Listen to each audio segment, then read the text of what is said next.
శ్యామల మాట్లాడడానికి రెడీయేనా?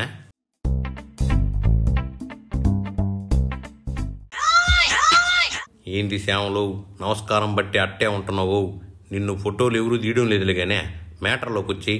మొన్న తిరుపతిలో లక్ష్మి అనే ఆవిడ మనందరికి తెలుసు జనసేన తిరుపతి ఇన్ఛార్జ్ అని చెప్పే కిరణ్ రాయల్ గారి వల్ల నాకు అన్యాయం జరిగింది, నాకు నయవంచన జరిగింది, నన్ను అతను వేధిస్తున్నాడు, నన్ను ఆదుకోండి అన్నా చంద్రబాబు నాయుడు గారు పవన్ కళ్యాణ్ గారు అని అరిస్తే బయటకొచ్చి గొంతెత్తి అడిగితే కూటమి రాజకీయంతో పాటు పోలీసు వ్యవస్థ కూడా కలిసిపోయి ఆమెని జైలుకి పంపించే వరకు ఎవరు నిద్రపోలేదు.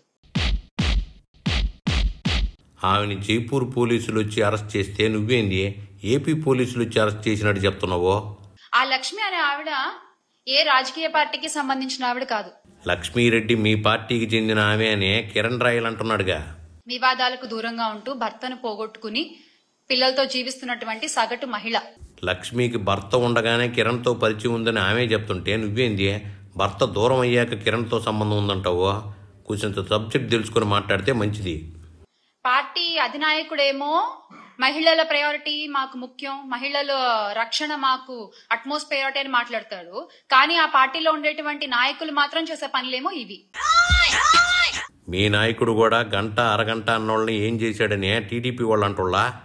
అంటే ఈ ఆధారాలన్నీ పట్టుకుని ఆ సగటు మహిళ పోలీస్ స్టేషన్ కి వెళ్లి ఫిర్యాదు చేద్దాం అనుకుంటే కనీసం కంప్లైంట్ కూడా తీసుకోరా అండి పోలీసులు? ఇదేం అన్యాయం అసలు? ఏం రాజ్యం నడుస్తోంది ఇక్కడ?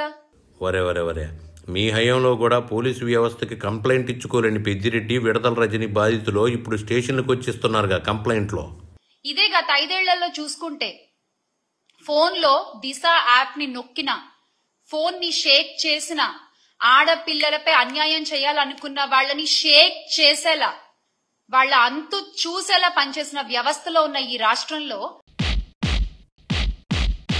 అసలు దిశ చట్టమే లేదని కేంద్రం చెప్తుంటే నువ్వేంది ఇట్టా బిల్డప్లు ఇస్తున్నావో? మన రాష్ట్ర హోంమంత్రి అనిత గారు మాత్రం పేరుకి మాత్రం హోమ్ మినిస్టర్. ప్రచారాలకే పరిమితం అవుతున్నారు, ఆవిడ ప్రకటనలకే పరిమితం అవుతున్నారు. పోలీస్ వ్యవస్థ హోమ్ మినిస్టర్ చేతిలోనే కదా ఉంటుంది.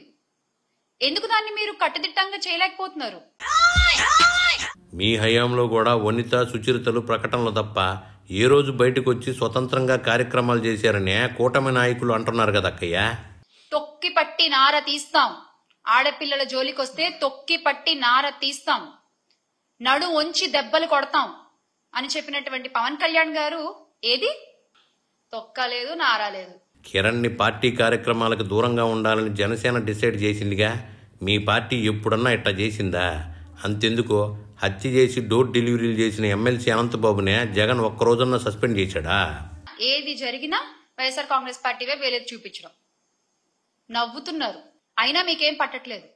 నవ్విపోదురుగాక నాకేంటి సిగ్గు అన్నట్టుంది మీ ప్రవర్తన. ఏంది శ్యామలు నవ్వుతున్నారంటున్నావు? మీకు వచ్చిన సీట్లు జనాలు నవ్వుతున్నారు గానే వాళ్ళని చూసి కాదు. కానీ మీరు ఒక్క విషయం గుర్తుపెట్టుకోవాలి, అణగదొక్కేస్తే అణిచిపోతారులే అనుకుంటే మీరు తొక్కిన ప్రతి అడుగు కింద నుంచి ఒక వట వృక్షమే లేస్తారు తప్ప ప్రతి కార్యకర్త భయపడి వెనక్కి తగ్గేది లేదు. భయపడి ఎవరు వెనక్కి తగ్గరు. వాళ్ళు అణగదొక్కితే మీ సోషల్ మీడియా ఇంత పవర్ఫుల్ గా ఉంటదా? ఒక మహిళని కొట్టిన వాణ్ణి, ఒక మహిళని అబ్యూజ్ చేసిన వాణ్ణి, ఒక మహిళ దగ్గర డబ్బు దొబ్బేసిన వాణ్ణి మీరు వెనకేసుకొస్తున్నారు. కిరణ్ రాయల్ని జనసేన ఎందుకు వెనకేసుకొస్తుంది? నిజ నిజాలు తెలిస్తే వరకు పార్టీ కార్యక్రమాలకు దూరంగా ఉంచిందిగా. రాష్ట్రంలో శాంతి భద్రతలు క్షీణిస్తున్నా నిత్యం వాటిని డైవర్షన్ పాలిటిక్స్ తో కవర్ చేసుకుంటూ ప్రతి నెల ఒక్కొక్క టాపిక్ దొరుకుతుంది మీకు. భలే అసలు జరిగే అన్యాయాల్ని కవర్ చేయడానికి, జరిగే అన్యాయాల్ని డైవర్ట్ చేయడానికి. మీ పాలనలో అన్ని బొక్కలు ఉన్నాయి కాబట్టి వాళ్ళకి మ్యాటర్ దొరుకుతుందని టీడీపీ వాళ్ళే అంటున్నా. మీకు అనుకూలంగా ఉండేటువంటి పచ్చ మీడియాల్లో వాటిని యథేచ్ఛగా ప్రచారం చేయడము, ప్రజల్ని నమ్మించే ప్రయత్నం చేయడము. మీకు కూడా అనుకూలంగా ఉండే ఛానల్స్ చాలానే ఉన్నాయి కదా. అంటే చట్టం అనే ఒక కనీస గౌరవం కూడా లేకుండా మీరు ముందుకు దూసుకుపోతున్నారు. ఏందేందే శ్యామల మళ్ళీ చెప్పా మొక్క? అంటే చట్టం అనే ఒక కనీస గౌరవం కూడా లేకుండా మీరు ముందుకు దూసుకుపోతున్నారు. ఇదిగో శ్యామల, చట్ట అంటావేంది? యాంకరమైన నువ్వు చట్టం అనే పదం కూడా తెలియకుండా పనిచేస్తే అట్టా? మీరు ఏ ఒక్క సంక్షేమ పథకాన్ని ఇవ్వలేదు, మీరు ఏ ఒక్క మంచి కార్యక్రమాన్ని చేయలేదు. వాళ్ళు పెన్షన్ల పెంపు నుంచి అన్నా క్యాంటీన్ల వరకు అన్నీ చేస్తే నువ్వేంది ఒకటి చేయలేదంటున్నావో? గత 8 నెలలుగా రాష్ట్రంలో కొనసాగుతున్న కూటమి పాలన ఇదే గత 8 నెలలుగా రాష్ట్రంలో జరుగుతున్న కూటమి పాలన. ఇది సరిగ్గా తెలుగు తమ్ముళ్ళకి, మన జనసేన సైనికులకి ఒక ఎనర్జీ బూస్ట్ అన్నమాట. ఒక ఊతం ఇస్తోంది. ఓహో, ఈ సర్కార్ తెలుగు తమ్ముళ్ళకి జన సైనికులకి ఎనర్జీ ఇస్తుందని చెప్తున్నా. మీ వైకాపా కార్యకర్తలకు ఎనర్జీ ఇవ్వాలని కోరుకుంటున్నావా ఏంది నువ్వా? నేను గత 5 సంవత్సరాలు నేను ఒక వ్యాఖ్యాతగా వ్యవహరించాను. నేను చాలా సినిమా ఫంక్షన్లు నేను హోస్ట్ చేశాను. కానీ ఏ సినిమా ఫంక్షన్ లోనూ కూడా 23 అనే నెంబర్ నేను ఎక్కడ వాడలా. నువ్వు 23 వాడలేదని చెప్తున్నావా? అయినా నిన్ను టీడీపీ ఎక్కడ మోసం చేసింది?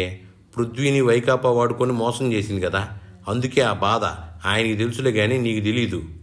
కానీ ఈ రోజున ఏమైపోయిందంటే ఒక్కొక్కళ్ళకి వెటకారం అయిపోయింది. ఏమవుతుందిలే, ఏం చేస్తారులే అని చూసుకుంటున్నారు. కానీ ఈ రోజున కాకపోతే ఇక్కడ ఒక విషయం చెప్పాలనుకుంటున్నా నేను. వీళ్ళు చేసేటువంటి వెటకారపు మాటలకి, వీళ్ళు మాట్లాడేటువంటి ఆ వాగుడికి పాపం 100 మంది పనిచేసినటువంటి ఆ సినిమా చచ్చిపోతుంది. అది తప్పు కదా. వీళ్ళేదో వీళ్ళ పర్సనల్ ఈగోస్ కి వీళ్ళు మాట్లాడేస్తే స్టేజ్ లెక్కేసి ఎంత మంది ప్రొడక్షన్ బాయ్ దగ్గర నుంచి ప్రొడ్యూసర్ వరకు కొన్ని 100 కుటుంబాలు ఒక సినిమా మీద ఆధారపడి ఉంటాయి, ఒక సినిమా నుంచి వచ్చే డబ్బు మీద ఆధారపడి ఉంటాయి.